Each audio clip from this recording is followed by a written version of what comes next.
السلام علیکم ورحمۃ اللہ وبرکاتہ۔ الحمد للہ الحمد للہ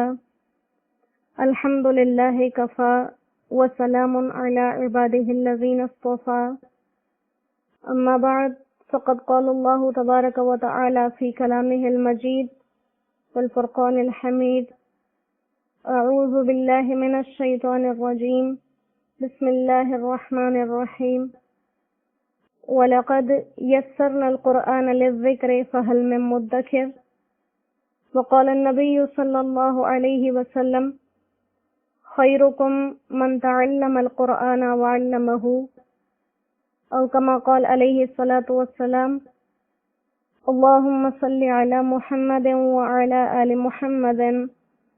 كما صليت على إبراهيم وعلى آل إبراهيم إنك حميد مجيد، اللهم بارك على محمد وعلى آل محمد كما باركت على إبراهيم وعلى آل إبراهيم إنك حميد مجيد،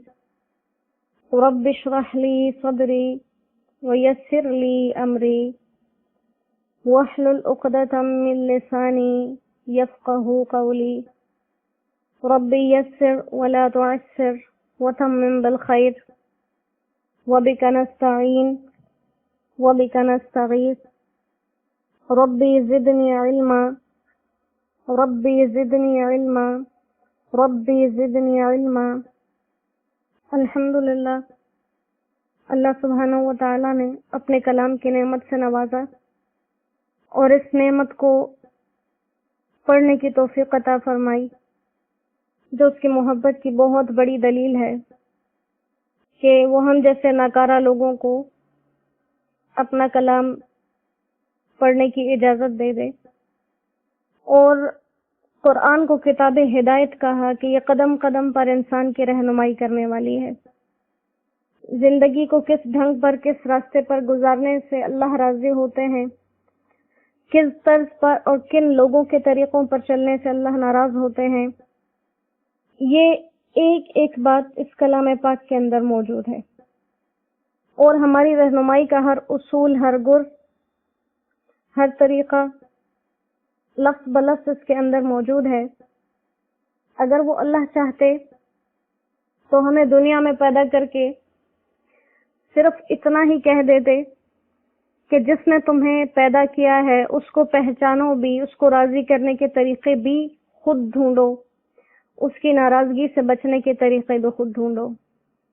تو یقیناً بہت زیادہ مشقت ہوتی، بہت زیادہ اختلافات ہوتے، ہر انسان کا اپنا نظریہ ہوتا کہ اس طریقے پر اللہ راضی ہوتے ہیں، اس پر ناراض ہوتے ہیں، لیکن ان تمام اختلافی چیزوں سے ہٹ کر اللہ سبحانہ و تعالی نے اپنے شان کریمی کا صدقہ دکھاتے ہوئے ہم پر اتنا لطف و کرم کیا ہے کہ زندگی کے ہر راستے کو، ہر اصول کو ہر انسان چھوٹے بڑے تک پہنچا دیا۔ انہی راستوں پر، انہی طریقوں پر، انہی احکامات پر چل کے کوئی صدیق اکبر بن جاتا ہے، اور انہی چیزوں سے منہ موڑ کر کوئی ابو جہل بن جاتا ہے۔ مخلوق سب ایک اللہ کی، لیکن درجوں کے اعتبار سے کوئی افضلیت کے اعلیٰ مقام پر اور کوئی بدتر ہونے کے سب سے آخری اور ذلت والے مقام پر، اور یہی وہ کام ہے جس کو اللہ سبحانہ و تعالی نے احسن التقویم اور اسفل السافلین کہا قرآن کے اندر، کہ انسان رب کے احکامات مان کر اور محمد مصطفیٰ صلی اللہ علیہ وآلہ وسلم کے طریقوں پر چل کر تمام مخلوقات میں سے بہتر بن جاتا ہے۔ جیسے کہ وہ مسجود ملائک ہے، فرشتوں سے سجدہ کروایا گیا تو اسے مقام کو پا لیتا ہے، اور اگر اس راستے کو چھوڑ دیتا ہے تو پستیوں میں گر جاتا ہے اور جانوروں سے بھی بدتر ہو جاتا ہے۔ اور یہ جانوروں سے بدتر کیوں کہا گیا؟ کیونکہ ہم نے خود قرآن کریم کے اندر یہ جگہ جگہ پڑھا ہے۔ سورہ عادیات میں جیسے ہم نے پڑھا کہ ایک گھوڑا ہے تم اس کے صرف دانے پانی کا انتظام کرتے ہو، حالانکہ تم اس دانے کے بنانے والے بھی نہیں، تم اس کے خالق بھی نہیں۔ اگر اللہ ہی وہ دانہ نہ دینا چاہے تو تم کہیں سے لا نہیں سکتے، اور جو پانی اسے پلاتے ہو وہ پانی بھی تمہارا نہیں، تم صرف اس کو وہ سہولت میسر کرتے ہو، تم اس کے خالق نہیں ہو۔ اس پر وہ تمہارا کتنا احسان مند کہ سامنے نظر آتی موت کے لشکروں میں گھس کر تمہاری حفاظت کرتا ہے، تمہارے اشارے پر چلتا ہے، اپنی جان کی پرواہ نہیں کرتا۔ ایک جانور اگر اتنا سمجھدار ہو سکتا ہے کہ اپنے خیال رکھنے والے سے اتنی محبت کرے، کسی گھر میں کسی نے کتا پالا ہو تو اگر کوئی اس کی صحیح دیکھ بھال نہیں بھی کرے، کسی ٹوٹے ہوئے گندے برتن میں اس کے آگے کھانا رکھے، خوراک رکھے، اس پر بھی وہ جب اپنے اس کھانا کھلانے والے کو دیکھتا ہے تو اس کے آگے دم ہلاتا ہے، اس کے پاؤں چاٹتا ہے، اس سے اپنی عقیدت اور محبت کا اظہار کرتا ہے۔ تو ایک جانور جس کو جانور کہا جاتا ہے، ہم جب کسی کو حد سے زیادہ بری مثال دینا چاہیں تو ہم کہتے ہیں فلاں جانوروں جیسا ہے۔ تو اگر ایک جانور کے اندر اتنے احساسات موجود ہو سکتے ہیں کہ اپنے رزق دینے والے کو وہ احسان مندی سے شکریہ کے طور پر اس کا جزا دیتا ہے، اس کا بدل دیتا ہے، تو ایک انسان کو کیا کرنا چاہیے؟ جبکہ اسے معلوم ہے کہ میری استعمال کی جانے والی تمام سہولتیں،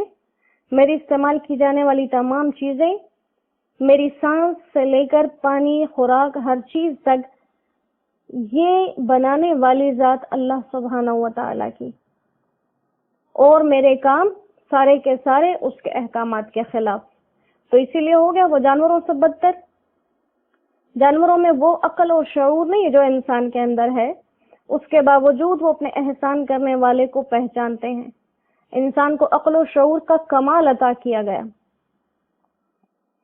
پہاڑوں میں سے راستے بنا لیتا ہے، زمین کو کھود کر سرنگیں بنا لیتا ہے،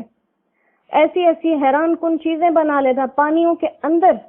عمارتیں بنا لیتا ہے۔ ایسی عقل عطا فرمائی اللہ سبحانہ و تعالیٰ نے۔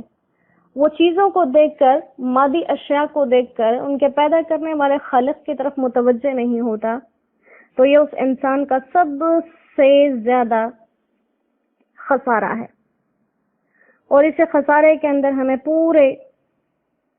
قرآن کے اندر اس سے آگاہ کیا گیا کہ اس خسارے سے بچ جاؤ۔ یہ دنیا میں تو شاید تمہیں وقتی فائدہ لگ بھی جائے،